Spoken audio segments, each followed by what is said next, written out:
আসসালামু আলাইকুম। আপনি কি একজন পাঙ্গাস মাছ চাষে আগ্রহী? তাহলে ভিডিওটা আপনার জন্য। আপনারা আমাদের কাছ থেকে অরিজিনাল থাই জাতীয় পাঙ্গাস মাছের পোনা অথবা তার থেকে ছোটো অথবা বড় মাছের পোনাগুলো কীভাবে চাষ করবেন আজকে ভিডিওতে ডিটেইলস আলোচনা করব। সম্পূর্ণ ভিডিও দেখার অনুরোধ রইল। এখন যে মাছগুলো দেখাচ্ছি আপনাদের ভিডিও স্ক্রিনে, এগুলো হলো 1 কেজিতে 20 থেকে 25 পিস 1 কেজিতে থাই জাতীয় পাঙ্গাস মাছের পোনা। অবশ্যই আমাদের ভিডিওতে দেখতে পাচ্ছেন মাছের কালার অথবা মাছের গায়ের রং, এগুলো দেখে বোঝা যায় এগুলো অরিজিনাল থাই জাতীয় পাঙ্গাস মাছের পোনা কিনা। যে সকল চাষিরা অরিজিনাল থাই জাতীয় পাঙ্গাস মাছ কীভাবে চিনবেন?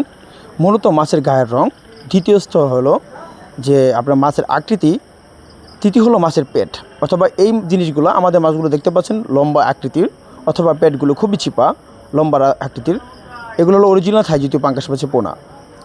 অরিজিনাল থাই জাতীয় পাঙ্গাস মাছের পোনা যদি পুকুরে কালচার করেন, সর্বপ্রথম আপনাদের লক্ষ্য রাখতে হবে ভালো একটা পুকুর। যে পুকুর আয়তন, গভীরতা বা পুকুরের 4 থেকে 5 ঘন্টার রোদে আবহাওয়া এমন একটা পুকুর নির্বাচন করতে হবে। আপনারা যদি থাই জাতীয় পাঙ্গাস মাছের পোনা পুকুরে কালচার করেন, তাহলে প্রতি শতাংশে এককভাবে কালচার করা যায়, যা 100 থেকে 150 পিস অথবা 180 পিস করে মাছের পোনাগুলো আপনারা পুকুরে মজুত করতে পারেন। থাই জাতীয় পাঙ্গাস মাছের পোনাকে অবশ্যই বাসন্ত পরিমাণ ফিড খাবার খাওয়াতে হবে। যে খাবার 0.1, 0.5, 0.25 এরকম মিলি খাদ্য রয়েছে।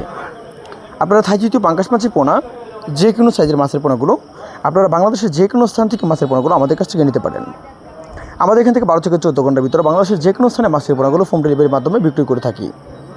আপনারা যদি এরকম উন্নত পরিমাণের মাছের পোনা, গুণগত মাছের পোনা সংগ্রহ করতে চান, তাহলে মাছের পোনা যোগাযোগ করে সকল ধরনের তথ্য পরামর্শ আপনারা আমাদের কাছ থেকে জেনে নিতে পারেন। তো আপনাদের সামনে দেখা হবে অন্য একটি ভিডিওতে। সে মধ্যে সকালে ভালো থাকেন। খোদা হাফেজ। আসসালামু আলাইকুম।